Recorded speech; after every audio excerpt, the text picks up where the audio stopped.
Social democratic party of India Gulbarga की ओर से metro function hall में डिस्ट्रिक्ट रिप्रेजेंटेटिव काउंसिल प्रोग्राम रखा गया था और साथ ही आने वाले असेंबली इलेक्शन को लेकर बैठक की गई।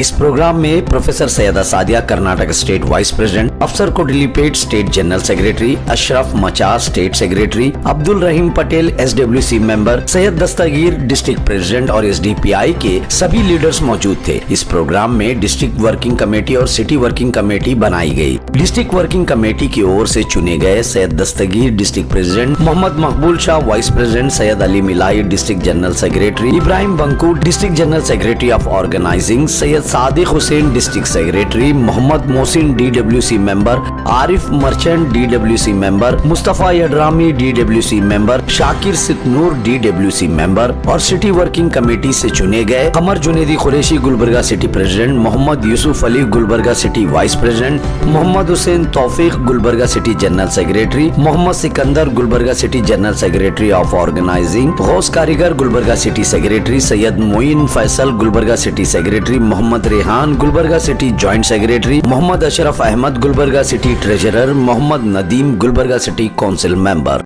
Social democratic party of India की जानिब से आज गुलबर्गा सिटी के पर्टिकुलर नॉर्थ कॉन्स्टिट्यूंसी के अंदर एक मीटिंग चली है। इसमें हमारे बहुत सारे इश्यूज़ के ऊपर डिस्कशन हुआ।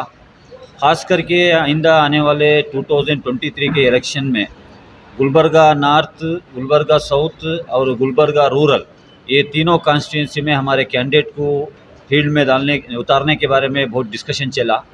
हालांकि अभी social democratic party of India की जानिब से 54 कॉन्स्टिट्यूंसी का ऐलान हो चुका है और ये 54 कॉन्स्टिट्यूंसी में 10 कैंडिडेट भी हम ऐलान कर चुके हैं हमारी फर्स्ट लिस्ट में।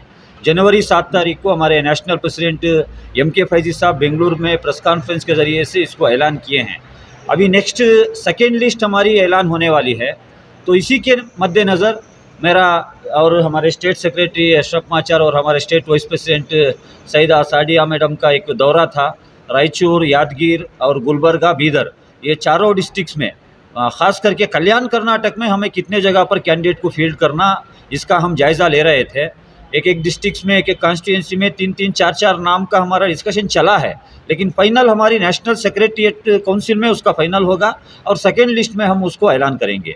जब यहाँ पर दौरे के लिए हम आए तो ख़ासकर कल्याण कर्नाटक, जिसको एक BJP हुकूमत हैदराबाद कर्नाटक का नाम निकाल कर कल्याण कर्नाटक का नाम दिए 2013, ऑलमोस्ट 10 ईयर्स हो गया।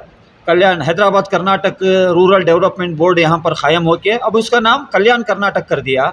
तो यहाँ के हालात को अगर देखेंगे, इश्यूज़ को अगर देखेंगे, असल में इसका नाम BJP तो नाम बदलाने में मशहूर है, तो इसका नाम क्या होना था, हमें ये महसूस होता है इसको कडेगनीसल पट्टा कर्नाटक बोल के रखना तो बहुत बेहतरीन नाम रहेगा। क्योंकि यहाँ पर कोई भी एक ऐसे इश्यूज़ को अब तक यहाँ पर हुकूमत किए हुए कांग्रेस हो, BJP हो, JDS हो या कोई भी गवर्नमेंट एड्रेस नहीं की। खाली एक बात मैं बताता हूँ, लास्ट बजट में ये कल्याण कर्नाटक के रीजन को 3000 करोड़ रुपीस का मुहैया दिया गया, बजट ग्रांट दिया गया।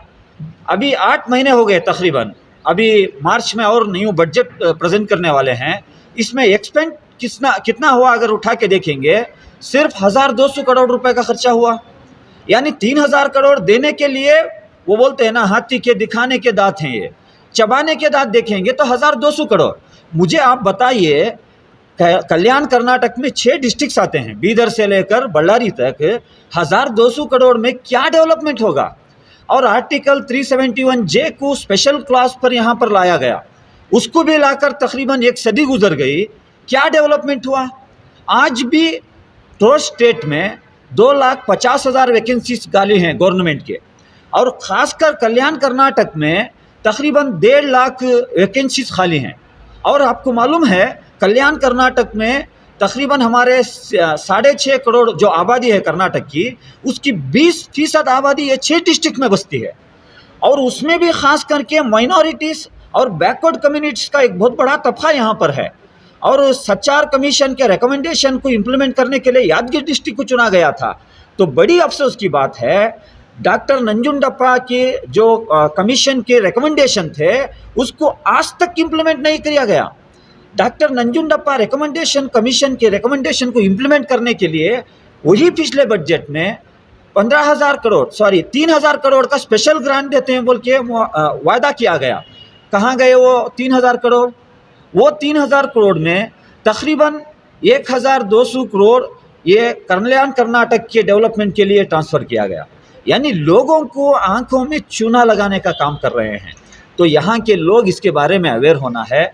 और मैं ये बोलना चाहता हूँ, अगर कल्याण कर्नाटक का असल में डेवलपमेंट करने की अगर किसी को ज़रा बराबर भी फिक्र है, ज़रा बराबर भी कंसर्न है, तो सबसे पहली बात ये चाहिए था कल्याण कर्नाटक रूरल डेवलपमेंट बोर्ड के जो चीफ बन के यहाँ के एमएलएस बैठे हैं, इनका रेजिग्नेशन लेना है। जब तक ये यहाँ पर रहेंगे डेवलपमेंट नहीं होगा। क्यों नहीं होगा? क्योंकि कर्नाटक में जो बीजेपी हुकूमत में आई है, बीजेपी नहीं, कांग्रेस, जेडीएस और बीजेपी की अलायंस हुकूमत चल रही है। जो 14 कांग्रेस के एमएलए जाकर बॉम्बे के रिसॉर्ट में 50-50 करोड़ रुपए में गाय बैल की जैसा बिककर आज हुकूमत लाए हैं, तो ये उनके पैसे कमाने में तुले हुए हैं। इनके हाथ में आप चाबी देकर तिजोरी की डेवलपमेंट बोले तो कैसा हो जाएगा? तो social democratic party of India का मुतालबा ये है, अगर असल में कल्याण कर्नाटक या हैदराबाद कर्नाटक या यहाँ के 6 डिस्ट्रिक्ट का डेवलपमेंट चाहते हैं, तो कर्नाटक के चीफ सेक्रेटरी के सुपरविजन में एक स्पेशल टास्क फोर्स बनाया जाए, टाइम टू टाइम इसका रिव्यू किया जाए, जो बजट में यहाँ के लिए अलॉट किया जाता है उसको सही तरीके से इम्प्लीमेंट करने का एक मैकेनिज्म बनाया जाए, तब जाके यहाँ पर असल डेवलपमेंट होगा। और यहाँ के इलेक्टेड रिप्रेजेंटेटिव्स, वो पार्लियामेंटेरियन हो या एमएलएस हो या मिनिस्टर हो, आज तक असेंबली में हो, पार्लियामेंट में हो, यहाँ के इश्यूज़ को सही एड्रेस नहीं किए। अगर सही एड्रेस करके होते ये हालत नहीं रहती। तो social democratic party of India इस बार के असेंबली इलेक्शन में ये एजेंडे को यहाँ के लोगों के सामने रख रही है। अगर आप हमारे हक़ में वोट करेंगे, हमारे नुमाइंदों के फेवर में आप वोट देंगे, तो आपके हुकूक का भरपूर हक़ हम अदा करेंगे। हमारा कंसर्न ये है, यहाँ की एजुकेशन हो, यहाँ का हेल्थ सेक्टर हो, यहाँ का एम्प्लॉयमेंट सेक्टर हो, यहाँ पर आर्टिकल 371J के मुताबिक यहाँ के एजुकेटेड तबके को फर्स्ट प्रायोरिटी में जॉब्स को अलॉट किया जाए, यहाँ पर कंसंट्रेट किया जाए, यहाँ के लोगों के एड्रेस को इशू किया जाए। तो एसडीपी ये इश्यूज़ को ज़रूर कल असेंबली में उठाएगी। अगर आप हमें यहाँ से चुनकर असेंबली में भेजेंगे तो आपके जो रियल इश्यूज़ हैं उसको एड्रेस करने के लिए हम ज़रूर काम करेंगे। और पिछले ये 3.5 साल हो गया बीजेपी हुकूमत में आने के बाद, तो 3 साल में 3,400 दलित के ऊपर अट्रॉसिटीज़ के केस दर्ज हुए हैं। पिछले 3 साल में 1,50,000 अनएम्प्लॉयमेंट हुआ है। पिछले 3 साल में बहुत सारे आईटी-बीटी कंपनी से तमिलनाडु की ओर रुख किए हैं, हैदराबाद की ओर रुख किए हैं। क्यों? क्योंकि उनको लिए जो फैसिलिटीज़ गवर्नमेंट की तरफ से देना था वो दिए नहीं। आज भी कर्नाटक के पीयू कॉलेजेस में 53,000 टीचर्स की कोताही है, उसको रिक्रूटमेंट नहीं हुआ। बीजेपी हुकूमत 40% कमीशन करप्शन में पूरे देश के सामने हमारे कर्नाटक की इज्जत को उठाकर नीलाम कर चुकी है। और कर्नाटक के जो मिनिस्टर थे, ईश्वरप्पा का नाम लिख के रखकर संतोष नामी एक बेलगाम का एक कॉन्ट्रैक्टर खुदकुशी करता है। और जो प्रधानमंत्री कर्नाटक में आकर इलेक्शन में भाषण करते हैं, जुमला बोलते हैं, ना मैं खाऊंगा ना खाने दूंगा, आपकी ही हुकूमत है कर्नाटक में। कर्नाटक के कॉन्ट्रैक्टर एसोसिएशन के प्रेसिडेंट केम्पन्ना एक लेटर लिख के 6 महीने हो गए, आज तक उस लेटर को आप कर्टेसी के हिसाब से, एक तहजीब के हिसाब से रिप्लाई नहीं करते। तो आप क्या करप्शन फ्री गवर्नमेंट की बात कर रहे हैं? आपके पूरे एमएलएस, पूरे मिनिस्टर्स मिल बांट कर खा रहे हैं। तो ये करप्शन से नजात दिलाना है तो एक अल्टरनेट पॉलिटिकल प्लेटफॉर्म की इंतज़ार में कर्नाटक की आवाम है। Social democratic party of India एक अल्टरनेट पॉलिटिकल प्लेटफॉर्म के तहत एसडीपी को आपके सामने रख रही है। हमारी सियासत करप्शन के लिए नहीं है, हमारी सियासत मिनिस्टर बनने के लिए नहीं, हमारी सियासत लोगों के जो रियल इश्यूज़ हैं वो रियल इश्यूज़ को एड्रेस कर उनके रोज़मर्रा की ज़िंदगी में, यहाँ जॉब का मसला हो, हेल्थ का मसला हो और एजुकेशन का मसला हो, ये इश्यूज़ को एड्रेस करने के लिए हमें जिम्मेदारी उठाकर ये पॉलिटिक्स में आए हैं। और ये कर्नाटक के ख़ास करके दलित और माइनॉरिटीज़, ये बात को ख्याल रखना है। पिछले 3 साल में कर्नाटक में जो दलित अट्रॉसिटीज़ हुए, माइनॉरिटीज़ के ऊपर टारगेट किया गया, हिजाब का इशू आया, बिजनेस बायकॉट का इशू आया, कोई भी एक सो कॉल्ड सेक्युलर के लीडर आपके हक़ में खड़े नहीं हुए। क्यों खड़े नहीं हुए? अगर वो आपके हक़ में खड़े होंगे तो उनकी पार्टी से शोकास नोटिस उनको भेजा जाता है, तो वो पार्टी में आपके हुकूक नहीं हैं, वो पार्टी को आपका कंसर्न नहीं है। वोट के दौरान तुम्हारे घर पर आएंगे तो उनका गिरेबान पकड़ के आपको पूछना है, जब हमारे मुस्लिम बच्चियों के हिजाब के इश्यूज़ को लेकर उनकी इज्जत को नीलाम कर रहे थे तो आप कहाँ गए थे?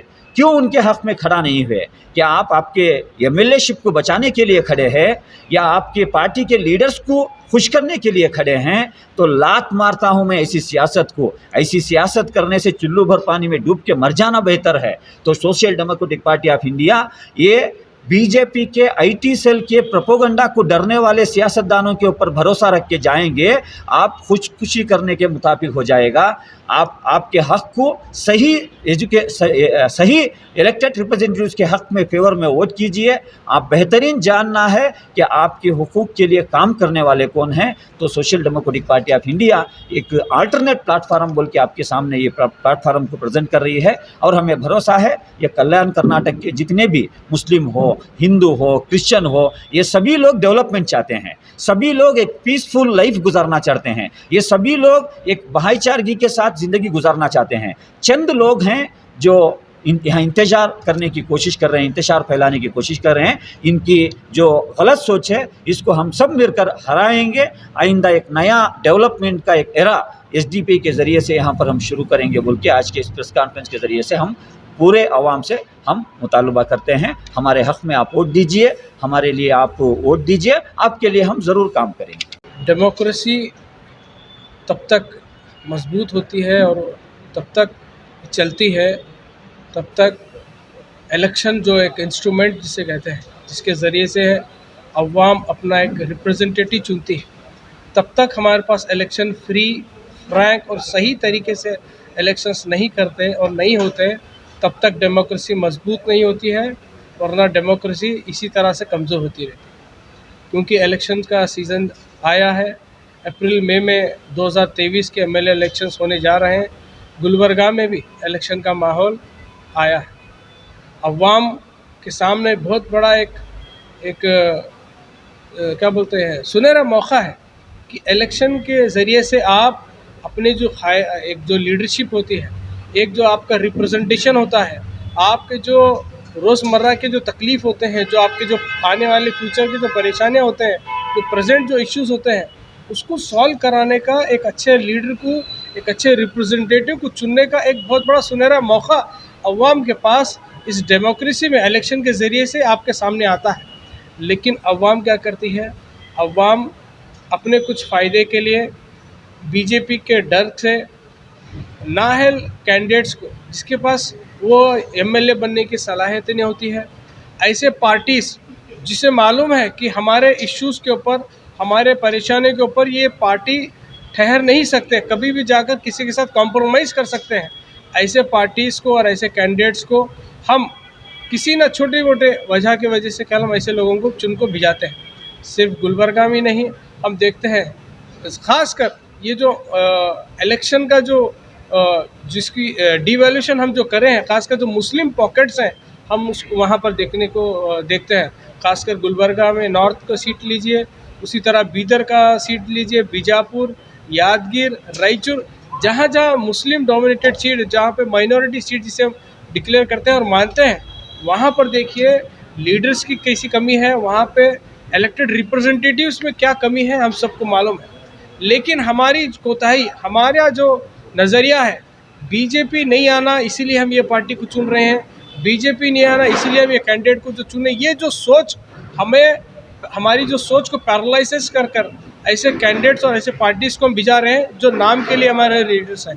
देखते हैं कि हम 2018 इलेक्शंस में पूरी कांग्रेस को हम लोगों ने, मुसलमानों ने इंतखाब करके भेजा है, लेकिन जब ग्राउंड पर हम देखते हैं मुसलमानों के इश्यूज़ के ऊपर बात करने के लिए कांग्रेस के लीडर्स तैयार नहीं हैं। दूसरे लीडर्स जुड़े, खुद कांग्रेस के जो मुस्लिम एमएलएज हैं, जो मुस्लिम वोट्स इसलिए हासिल करते हैं कि आपके इश्यूज़ में ऐवानों पे असेंबली में हम उठाएंगे, आपके इश्यूज़ हम गवर्नमेंट में उठाएंगे, आपके इश्यूज़ एडमिनिस्ट्रेशन में उठाएंगे। जो ये वादा कर कर इलेक्शन लड़ते हैं और जीतते हैं, इलेक्शन होते ही इनको डर कर, पार्टी हाईकमांड को डर कर, पार्टी से नोटिस मिलती है डर कर खामोश होते हैं और क्या कुछ ना कुछ बहाना देकर खामोश होते हैं। लेकिन अब जब हम ज़मीनी सतह पर जब देखते हैं, आज भी गुलबर्गा में 371J होने के बावजूद भी, करोड़ों रुपए KKRDP का फंड होने के बावजूद भी और इतना एडमिनिस्ट्रेशन होने के बावजूद भी, आज भी गुलबर्गा में प्योर ड्रिंकिंग वाटर एक लोगों के लिए ख्वाब बन के रह चुका है। रिंग रोड का जो इंफ्रास्ट्रक्चर हम मालूम है, दूसरा साइड ऑलमोस्ट रिंग रोड, उस साइड राम मंदिर के साइड का रिंग रोड और वहाँ का जो सर्विस रोड ऑलमोस्ट बन चुका है, सही तरीके से काम कर रहा है। लेकिन हमारे साइड का जो रिंग रोड है, खासकर खरगे पेट्रोल पंप से लेकर हुमनाबाद का, 3 साल से पेंडिंग है, 3-4 साल से पेंडिंग है। जब हम national highway authority of India को जब बात करते हैं तो यही करते हैं कि आपके एमएलएज और आपके एमपीज हमें कोऑपरेट नहीं कर रहे हैं, आपका जो वाटर डिपार्टमेंट है, आपका जो जेस्कॉम डिपार्टमेंट है, हमें सिग्नल नहीं दे रहा, हमें परेशान करके रखा है, हमारे फाइल अटके हुए हैं। तो हमें एज ए अपोजिशन पार्टीज़ हम ये डिपार्टमेंट्स में जाकर उनके फाइल क्लियर करा के देने की नौबत पड़ रही है। तो अवाम उन्नास के पास एक सुनहरा मौका है, इलेक्शन के ज़रिए से आप बहुत एक अच्छे एबल पार्टी को और बहुत एक अच्छे कैंडिडेट्स को चुनने का एक मौका मिलता है। वरना अगर 2023 का अगर मौका आप छोड़ाएंगे, आप इससे हाथ गंवाएंगे, तो फिर 5 साल आप यही रोते और ये करते बैठना है। गुलबर्गा में बहुत सारे हम इश्यूज़ देखते हैं। गुलबर्गा का जो क्राइम रेट है, हम समझते हैं कि कमिश्नरेट ऑफिस आने के बाद यहाँ का क्राइम रेट कंट्रोल होगा, लेकिन हम देखते हैं कि क्राइम रेट बढ़ गया है। यहाँ पे जो मर्डर्स हो रहे हैं, यहाँ पे जो छोटे छोटे बच्चे गांजा के नशे में, दूसरे ड्रग्स के नशे में, एक दूसरे को, जवान बच्चे एक दूसरे के ऊपर मर्डर का एक्ट कर रहे हैं, थीफ का एक्ट कर रहे हैं। इतने सारे ऐसे इश्यूज़ रहने के बावजूद भी, और सबसे बड़ा गुलबर्गा सिटी में लैंड ग्रैबिंग इश्यूज़ है। इतने बड़े दहकते इश्यूज़ के ऊपर यहाँ के एमएलए खामोश हैं, यहाँ के एमपीज़ खामोश हैं। तो लोगों को एक बहुत बड़ा अच्छा मौका है कि इलेक्शन के ज़रिए से आप एक ऐसी पार्टी को और एक ऐसे लीडर्स को चुने जो आपके रियल इश्यूज़ को सॉल्व करने की उनके पास कैपेसिटी। आज गुलबर्गा के मेट्रो हॉल में हमारी सुबह में एक डीआरसी हुई। डीआरसी में हम जो है हर साल हमारी एसजीपीआई की क्या एक्टिविटीज़ रहीं शहर के अंदर, उसका एक रिव्यू लेते हैं। वो रिव्यू रिपोर्ट पेश की गई और रिव्यू लेने के बाद हमारी जो DWC है, डिस्ट्रिक्ट वर्किंग कमेटी, उसके प्रेसिडेंट जो है उनका इंतखाब हुआ एक काउंसिल के ज़रिए और वोटिंग के ज़रिए। तो मैं उनका नाम आज यहाँ पे मीडिया में बोलना चाहूँगी। हमारे बहुत ही एबल और एक्सपीरियंस हमारे दस्तगीर भाई, जिनको आज हमने DWC का प्रेसिडेंट चुना है। और चूँकि आने वाले दिनों में हमें मालूम है कि अब इलेक्शन का माहौल गर्म है, तो उससे रिलेटेड एक कैडर कन्वेंशन भी आज रखा गया और उस कैडर कन्वेंशन में कुछ स्ट्रैटेजीज़ इलेक्शन को लेके और कुछ कंसर्न, बहुत सीरियस कंसर्न जो कि आज हम देख रहे हैं डेवलपमेंट के नाम पे कर्नाटका में कि क्या हालत हो रही है, किस तरह से प्रेजेंट गवर्नमेंट और पास की गवर्नमेंट जो थी उन्होंने भी क्या खाया, क्या बेचा और क्या कमाया। तो उन चीज़ों को डिस्कस करते हुए और उनके मद्देनज़र हमने अपने कैडर्स के साथ इस बात पे तवज्जो करी है और गौर व फिक्र किया गया है कि इंशाअल्लाह हम ज़मीनी सतह पे इतना प्रोग्रेसिव काम करेंगे या इतना दमखम लगाएंगे कि हमें इस बार गुलबर्गा में एमएलए के लिए एक नया चेहरा मिले और एक ऐसा चेहरा मिले जो वाकई आने वाली नस्लें जो से याद रखें कि अच्छी सियासत क्या होती है या डेवलपमेंट और प्रोग्रेस किसको कहते हैं। देखिए, हम सभी जानते हैं ना मुल्क के हालात जो है वो बेहतर हैं, और ख़ास तौर से चूँकि हम कर्नाटका में बैठे हैं इसलिए कर्नाटका की बात करना इस वक्त बेहतर होगा कि कर्नाटका जो है वो पता नहीं कौन सा मॉडल बनता जा रहा है। हम उसको एक नाम भी नहीं दे सकते क्योंकि डिफरेंट डायरेक्शंस में बहुत सारे डिफरेंट निगेटिव एस्पेक्ट्स देखने को मिल रहे हैं, चाहे वो हेल्थ सेक्टर हो, चाहे वो इंफ्रास्ट्रक्चर हो सिटी का, या बेसिक फैसिलिटीज़ हो लोगों की ज़िंदगियों से जुड़ी हुई।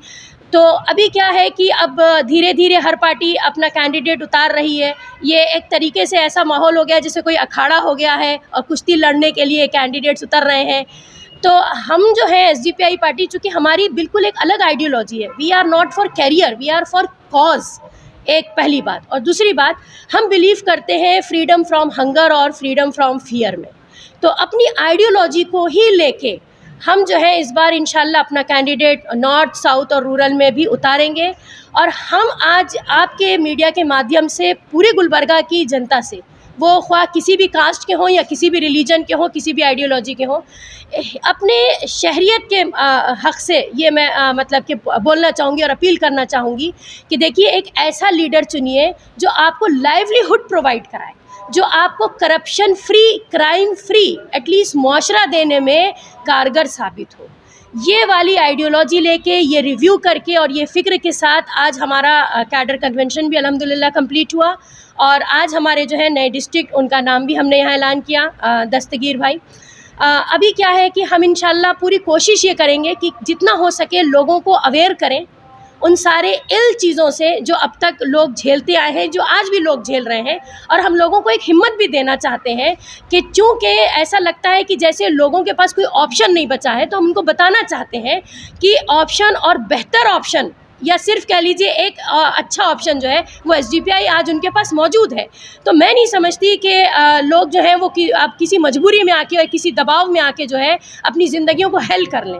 दूसरी बात ये है कि कंपटीशन के बढ़ते हुए और हालात जैसे हम देख रहे हैं, दुनिया कहाँ जा रही है, हर कोई चाहता है कि ज़िंदगी में प्रोग्रेस हो, डेवलपमेंट हो। तो उसके चलते हुए आने वाली नस्ल की फ़िक्र करना है, एजुकेशन का मामला है या हेल्थ का मामला है, ये बहुत दो इम्पॉर्टेंट सेक्टर्स हैं।